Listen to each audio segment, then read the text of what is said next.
Status review complete. Holiday protocols terminated.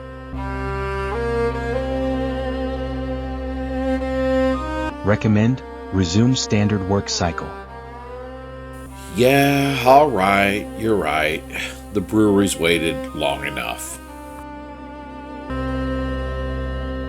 The brewery fires the heart of a dwarf, a warmth carved deep beneath the stone.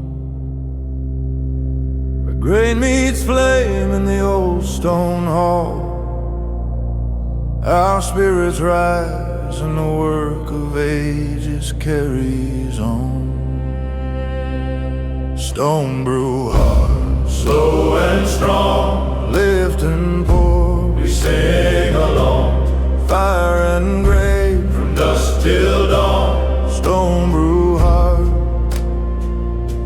the work goes on.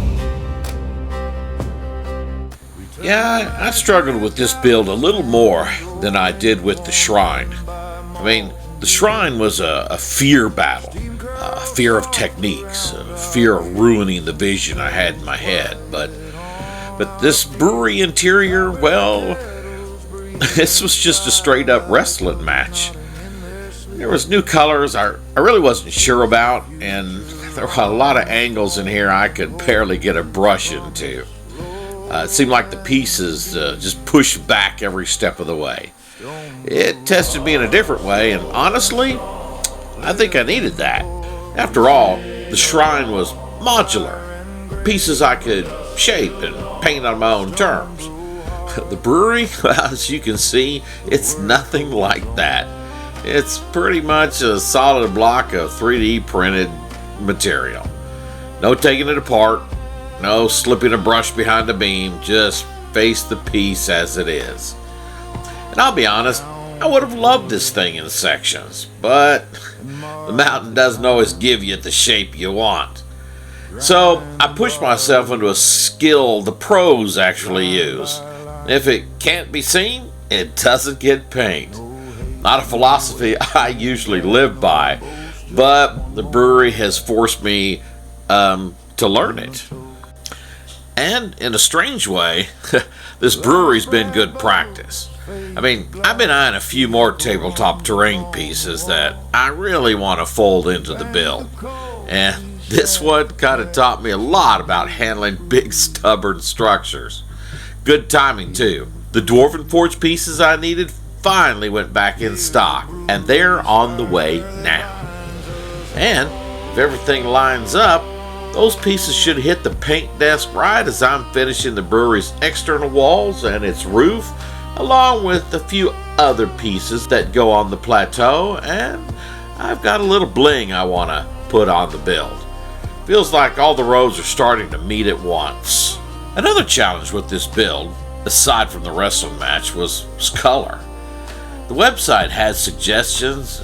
Some of them were good, but they just didn't feel like Barak-Karandul. They didn't have that mix of age, dust, dwarven pride. And honestly, the blues. I really like the blues in this build. So I spent a lot of time bouncing ideas off Hal, trying to figure out what direction made sense. And I'll be honest, when he suggested Xandri dust for the door frames, I thought he really had lost the plot. It felt completely wrong in my head, but once the color started to settle in, it actually worked. It kind of warmed the stone a little bit, tied the wood together, and gave the brewery its own character. It reminded me that sometimes the choices that feel strangest at the start end up grounding the whole piece. So, this interior has ended up being a lesson in patience. You can see it in these shots, especially where I'm trying to force a brush through a door to get to a corner that wasn't built for human hands.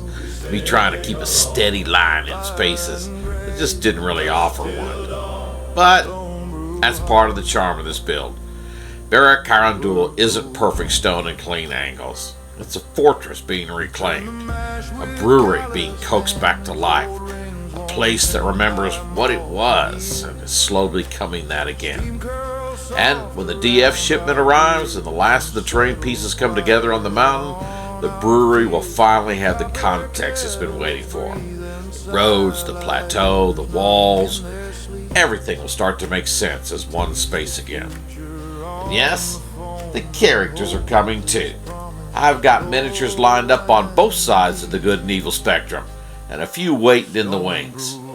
Even the main character behind all of this will have to make an appearance soon, pulling the whole story together.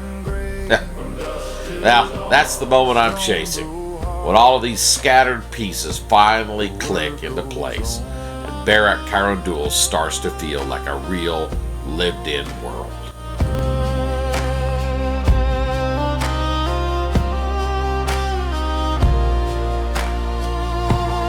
Count the boils and mark the time. Grind the barley line by line. No haste, no waste, no brag, no boast, just one more batch, and then a toast. Craggy's had this still torn apart twice this week, and put back together better each time. Feels right. Feels ready. Bank the coals, we stack the casks, and hear the brewery. Hear the brewery.